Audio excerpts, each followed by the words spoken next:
Bom dia, amados irmãos, graça e paz. Com muita alegria que estamos hoje aqui para estudarmos com os irmãos neste domingo, o último domingo do mês de julho. Bom seríamos que estivéssemos juntos, né? Presencial, todos juntos, reunidos na casa do Senhor. Mas, como não podemos estar juntos, estaremos juntos pela rede social, através do YouTube, que tem sido uma bênção para nós nesse tempo de pandemia. Amém? O nosso estudo de hoje é sobre o tema engajamento solidário. Nesse trimestre, estamos estudando sob orientação da nossa educadora religiosa, irmã Laudiceia, um material da Convenção Batista Fluminense, no tema geral Esperança em Tempo de Quarentena. E hoje o estudo está focado neste tema escrito pelo pastor Mateus Dutra Rebelo, engajamento solidário. O nosso texto base está em Filipenses 2, 1 a 11. Você está com a sua Bíblia aí? Eu estou com a minha Bíblia aqui, prontinha já, para nós. Vou ler alguns versículos, conforme for discorrendo sobre o tema, mas depois os irmãos poderão meditar no texto completo. Filipenses 2, de 1 a 11.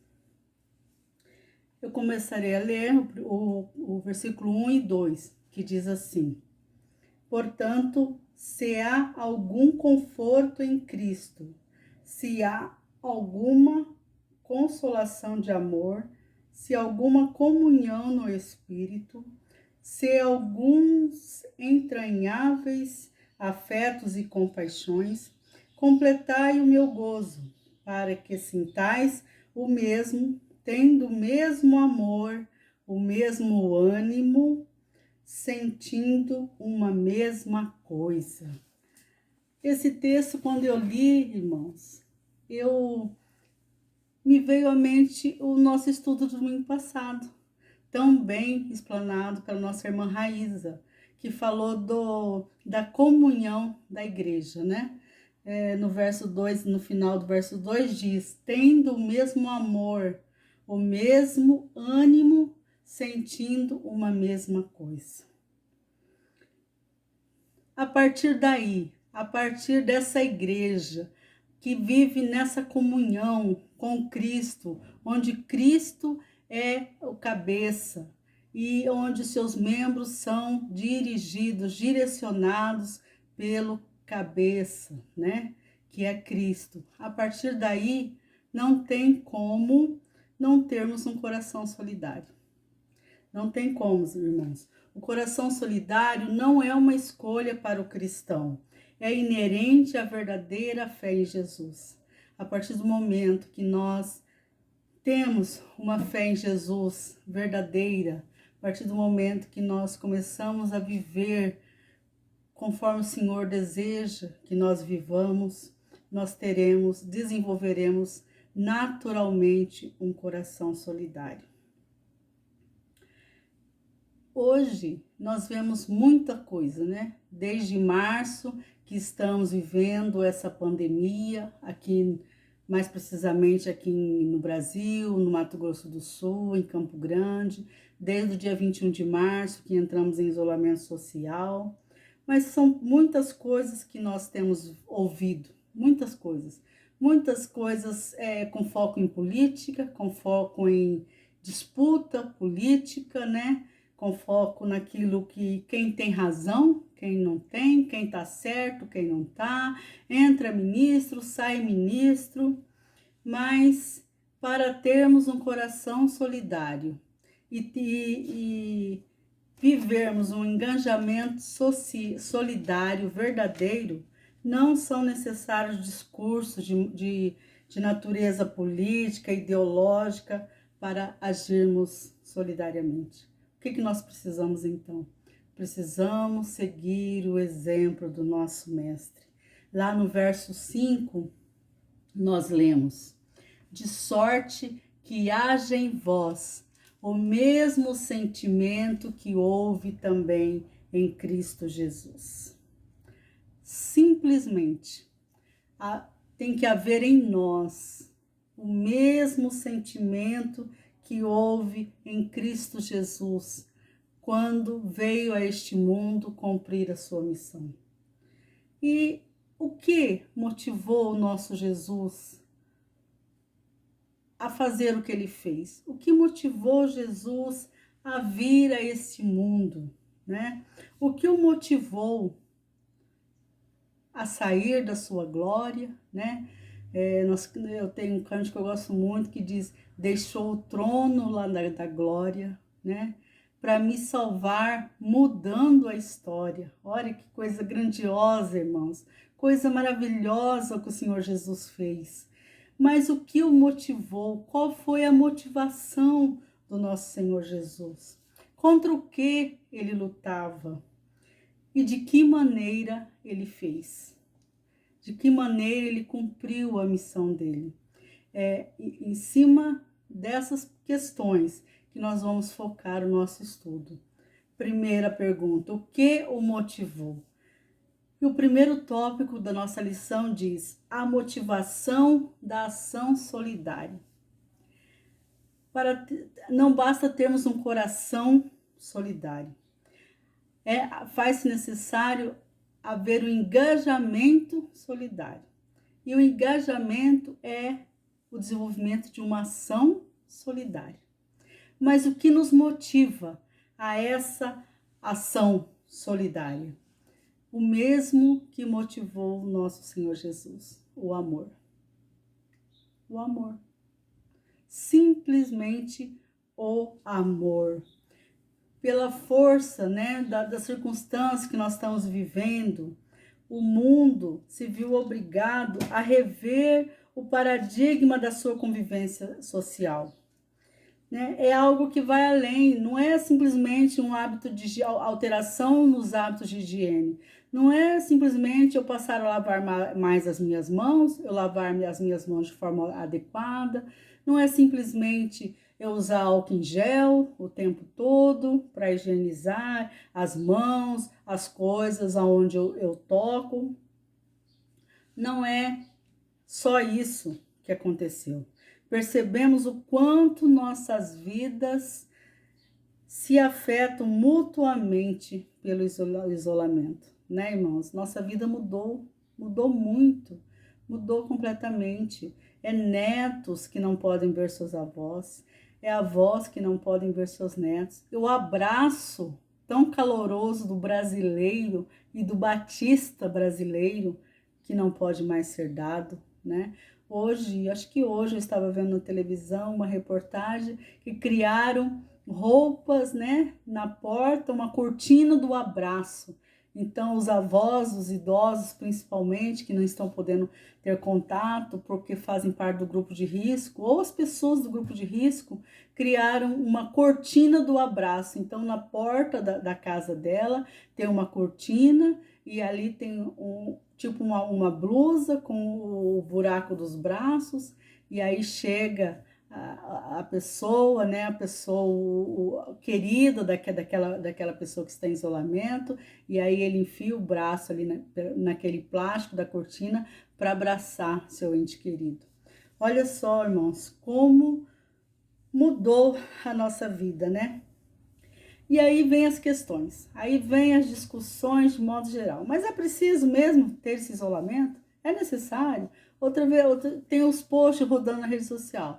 Se máscara previne o contágio, por que então o isolamento social?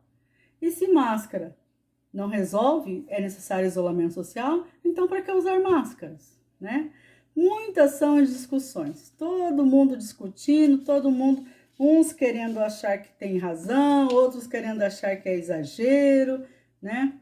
Muita gente tem feito essas perguntas, um debate público se estabeleceu entre os que acham exagero e entre os que acham necessário. Mas saber quem tem a razão não é o foco do nosso estudo de hoje. Saber quem está certo não é relevante. O que deve nos mover em direção ao zelo pelo outro não é a política pública adotada. Não é discutirmos a política pública. É claro que, como cidadãos, nós temos que nos envolver também com a situação política, econômica do lugar em que vivemos. Mas não é isso que nos move, não é essa a nossa motivação. A nossa motivação para nos engajarmos solidariamente diante da pandemia que estamos vivendo não é as discussões políticas, é o amor que decidimos oferecer. Esse amor precisa ser capaz de superar nossas divergências, diz o autor, nossas divergências ideológicas, e se preocupar apenas com a preservação de quem se ama. Mesmo que algumas atitudes possam ser exagero. Mas toque de recolher às 20 horas, exagero. Fechar o comércio sábado e domingo, é exagero. Irmãos, é melhor pecarmos pelo exagero do que pela falta. É melhor obedecer do que sacrificar, né? Não seria melhor errar por cuidar de mais do que por cuidar de menos? O autor nos faz esse questionamento. Aí vem o nosso exemplo, né? Nosso exemplo, a motivação do amor do nosso Jesus. Por amor a esta humanidade caída, Jesus esvaziou-se e assumiu a forma humana, sujeitando-se a todas as dores inerentes a essa condição. Lá no versículo 6 e 7, nós lemos, né? No versículo 6 e 7, nós lemos que, sendo em forma de Deus, não teve por usurpação ser igual a Deus, mas fez a si mesmo de nenhuma reputação, tomando a forma de servo. Que maravilha! Fazendo-se semelhante aos homens. Essa foi a motivação do nosso Jesus Cristo, do nosso amado Jesus. Essa foi a motivação dele, né?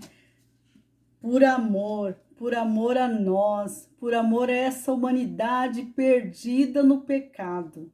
Não teria outra forma, irmãos, de nós vencermos o vírus do pecado, o contágio, aquela pandemia que houve lá no Éden, aquela pandemia que ninguém escapou. Hoje ainda tem alguns escapando do Covid, mas do vírus do pecado ninguém escapou.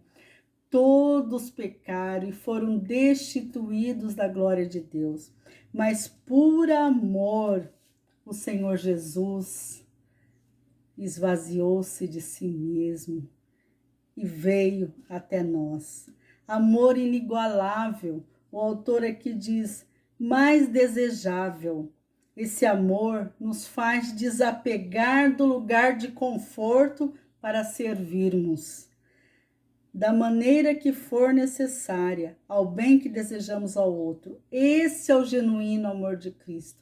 Irmãos, quando esse amor, o amor do nosso Deus, do nosso Jesus, invade o nosso coração, ele nos leva a nos engajarmos solidariamente à situação que nos apresentar. E nos torna servos daquele que está precisando mais que nós. Segundo ponto do nosso estudo, né, diz: contra o que Jesus lutava? Quando Jesus, motivado pelo amor, ele veio a este mundo, qual era a luta dele? Qual é a luta nossa hoje? Qual é a nossa luta hoje? Estamos diante da proliferação em escala mundial de um vírus para o qual não temos uma vacina eficiente. Não temos, irmãos. Essa ausência de resposta eficiente, né, para impedir a propagação desse vírus é a causa de toda a dificuldade que vivemos. O problema não é o isolamento social, não são as regras de higiene, não é o caos econômico em que estamos caminhando por conta do isolamento social. O problema é tão somente falta de um antídoto para o vírus. Se descobrissem a vacina para esse vírus, acabou. Vacinaria toda a população e ninguém mais contrairia o vírus. Ou contrairia de forma não letal, né? Como convivemos há tantos anos com outras enfermidades, né? O sarampo, a coqueluche, o poliomielite, né?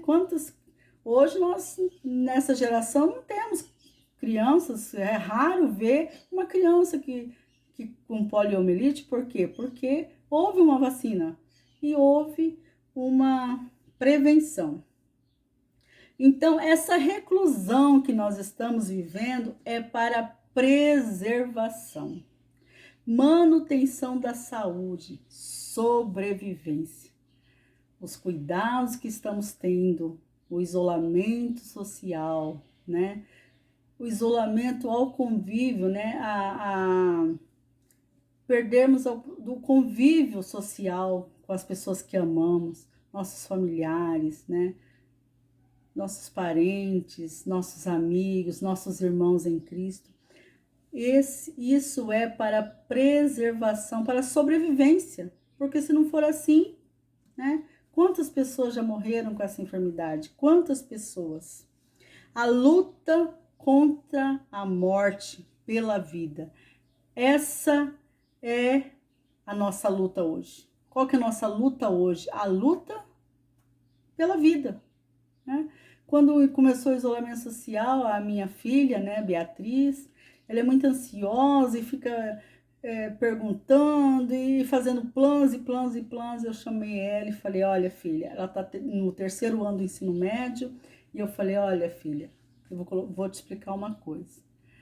Esse ano nós vamos ter dois objetivos. Você só vai se preocupar com isso. 2 objetivos. Não, 3, minto, falei, 3 objetivos. Falei, olha, você vai se preocupar esse ano com 3 objetivos. Você só vai focar suas energias nisso. Primeiro, ficar vivo. Continuar vivo. Segundo, que depende do primeiro, manter o seu emprego, o seu trabalho, continuar no seu emprego. E terceiro, terminar o seu ensino médio.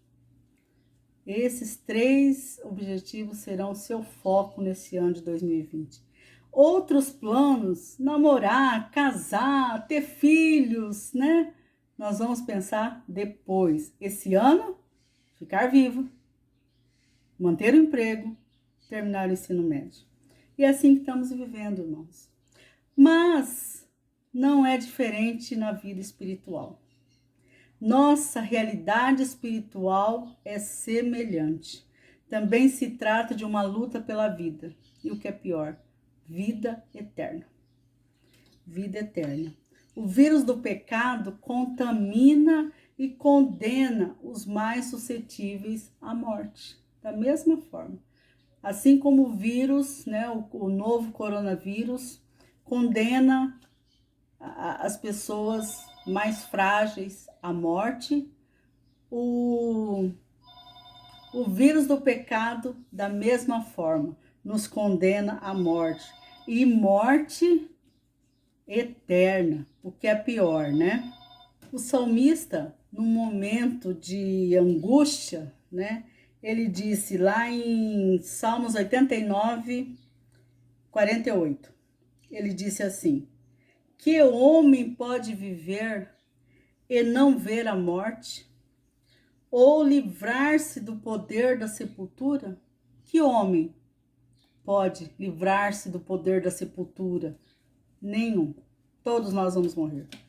Todos nós vamos morrer, e isso é certo. Mas Glória a Deus, aleluias. Lá em 1 Coríntios 15, o apóstolo Paulo diz: onde está, ó morte, a tua vitória? Onde está, ó morte, o teu aguilhão? Jesus ressuscitou, aleluias. Nós não temos certeza da primeira morte, mas também temos certeza que viveremos eternamente com Jesus. Quando o isolamento é do coração, estamos condenados, mas seremos imunizados do efeito devastador do pecado, se aplicamos esse mesmo amor de Jesus. Ele é a cura para toda forma de morte. Irmãos, Jesus é a cura. Jesus é a cura para todo tipo de morte. Inclusive morte dos sonhos, morte dos planos, né? Tantas pessoas que sofrem violências. Eu costumo dizer que a morte não é o pior, existem coisas bem piores, né? Que não vou relatar aqui para não sair do foco, mas existem coisas bem piores do que a morte física. Mas Jesus é a cura para tudo. Jesus te cura, seja qual for o vírus que estiver contaminando o seu coração, Jesus te cura. E o terceiro tópico, a ação solidária propriamente dita. Primeiramente, nós vimos o que nos motiva a ação solidária, o amor. Segundo tópico, nós vimos qual é a nossa luta. Qual era a luta de Jesus? Vencer o pecado na cruz. Qual é a nossa luta? Vencermos as lutas aqui nessa vida e vencermos a morte contra o pecado e termos vida eterna. Essa é a nossa luta.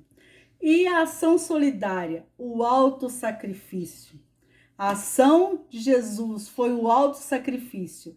Sacrificou a si mesmo para nos dar vida eterna. E aí o autor da nossa lição pergunta: o que estamos dispostos a dar por aquilo que acreditamos? No episódio da viúva pobre, não é? Todos nós conhecemos aquele episódio da viúva pobre, e nós observamos uma senhora fazendo do seu pouco tudo.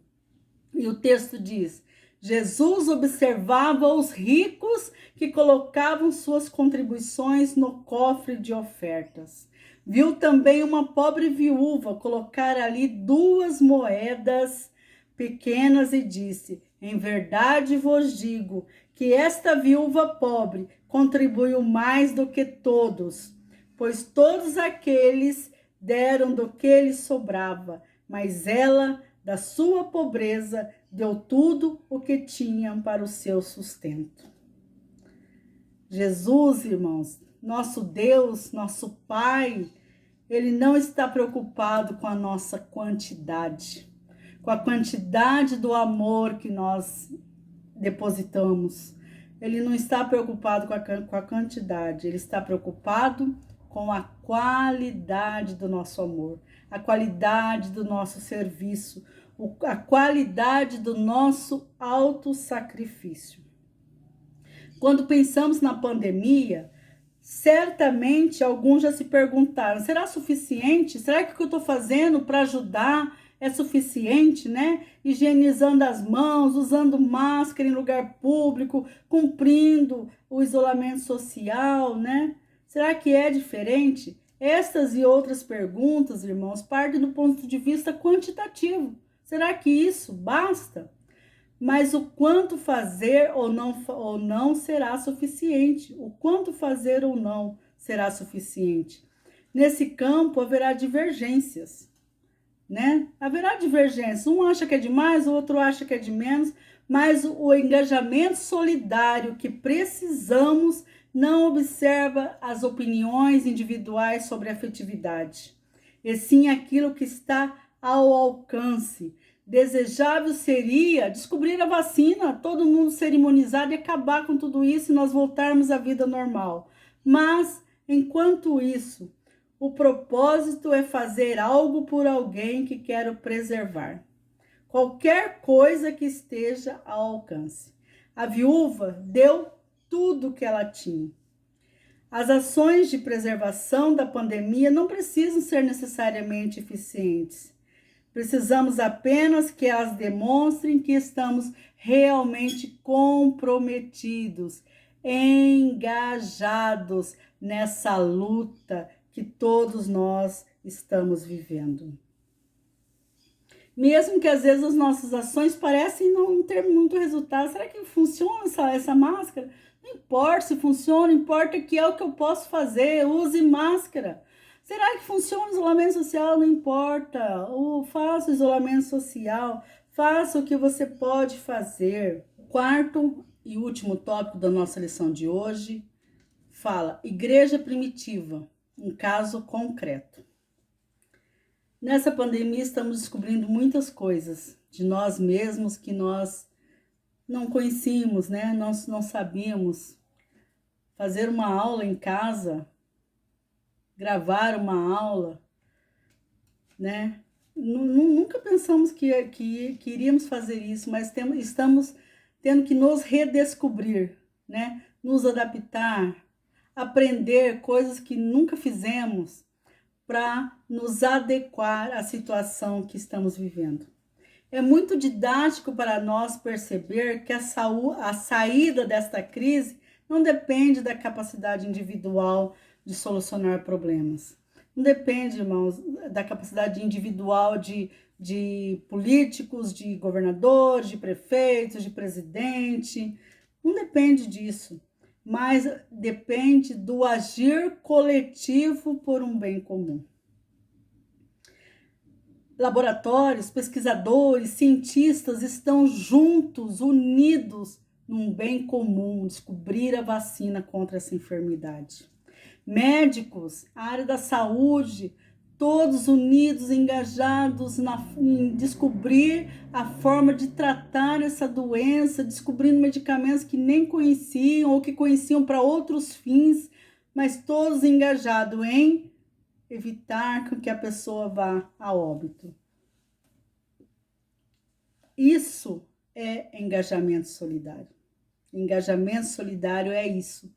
É o agir com todos, pelo bem de todos, dedicando o que for possível. Tudo que te vier às mãos para fazer, faça-o conforme as tuas forças, para o bem comum, para o bem de todos. Isso é engajamento solidário. E a igreja, né? A igreja lá no começo, lá assim que Jesus retornou ao Pai, a igreja primitiva viveu isso na sua essência, né? Na Bíblia nós lemos que todos os que criam estavam unidos e tinham tudo em comum. Tinham tudo em comum. Vendiam suas propriedades e se ajudavam. Os mais experientes, aqueles que tinham, né, o conhecimento da palavra, ajudavam os mais novos na fé, e havia esse engajamento solidário na igreja do Senhor Jesus, lá no começo, lá no início. A igreja solidária dava seus primeiros passos de afirmação como uma verdade perpétua que guiaria os homens em direção a Deus. Então, aquela igreja, a primeira igreja, né, a primeira igreja do Senhor Jesus, unidos, todos com um único propósito, ajudar uns aos outros, todos em direção a Deus. Esse era o propósito. Esse comportamento da igreja não é estanque, reproduz fielmente a ação de Jesus, que se fez como um de nós para, em nosso meio, agir pela salvação de todos. Foi isso que Jesus fez, né? Se fez um de nós para agir em nosso meio, juntando os discípulos e ensinando os 12, os 70, juntando todos, levando todos a se engajarem na luta dele, naquilo que ele acreditava, né? Cuidou de todas as sortes de mazela que se apresentava, com a mesma predisposição, sem medir esforços e com o único objetivo: venha a nós o teu reino, seja feita a tua vontade. Esse é o engajamento solidário que hoje nosso Senhor Jesus espera de nós, irmãos. Nesse tempo de pandemia, nessa época tão triste que estamos vivendo, de tanto sofrimento. Eu mesmo, irmão, já perdi 4 pessoas muito queridas, muito próximas a mim. Das 4, somente um pelo Covid, mas os outros 3 foram, a causa mortes foi com certeza gerado pela ansiedade, pela angústia, pela essa instabilidade emocional que estamos vivendo. Mas nesse tempo, o Senhor Jesus espera de nós, seus servos fiéis, sua igreja, que na comunhão, né, através da comunhão, nós possamos realmente fazer aquilo que o Senhor nos ensinou. Nos esvaziarmos de nós mesmos. Deixar as discussões de certo e errado, quem está certo, quem está errado. E tão somente focarmos no que é necessário fazer e o que eu posso fazer nessa situação que estamos vivendo. E assim, todos juntos, unidos, lutando um pelo outro, para que todos nós atravessemos essa tempestade e cheguemos do outro lado em segurança. Para encerrar, o autor nos leva a pensar 4 questões. A primeira: o amor é a força afetiva que justifica e impulsiona qualquer agir solidário. Quem não tem amor, nunca vai agir solidariamente. Não está nas ideias e nem nas ideologias. Está no coração, irmãos, está no coração. O amor está no coração, o fator motivador para o engajamento social verdadeiro, o engajamento solidário está no coração. Segundo, a luta comum a todos nós é pela preservação da vida, contra qualquer expressão de morte, inclusive espiritual. Terceiro, o fazer solidário ocupa-se em entregar o que estiver ao alcance, mesmo que não pareça ser suficiente, porque quantidade não garante qualidade. E quarto, a igreja é o centro de fomento da solidariedade entre os seus e em favor dos que ainda padecem sem salvação. A igreja é o centro. É dali que sairão, as ações, os projetos para nos engajarmos solidariamente em busca da vida eterna e da vida aqui, a vida em abundância que o Senhor Jesus veio nos trazer. E assim, irmãos, encerramos nosso estudo, que possamos pensar nisso e que possamos, nesse tempo, pegar o nosso pouco e doar em favor de muitos. Estamos aí essa semana, a irmã Laudiceia iniciou uma campanha de confecção de máscaras. Vamos nos engajar. Eu não sei costurar, mas eu sei chamar mulheres que sabem costurar. Eu posso doar tecido, eu posso doar TNT, eu posso doar R$10. Juntos somos mais fortes. Juntos somos mais fortes e poderemos fazer essa ação solidária que a irmã Laudiceia nos propôs nessa semana e servirmos aqueles índios que estão lá naquela aldeia precisando tão somente de um artigo de proteção que é uma máscara. Então, se é isso que está sendo proposto, faça. E aquilo que tiver as mãos para fazer, faça, conforme as tuas forças. Amém? Fique na graça do Senhor Jesus. Um bom domingo a todos.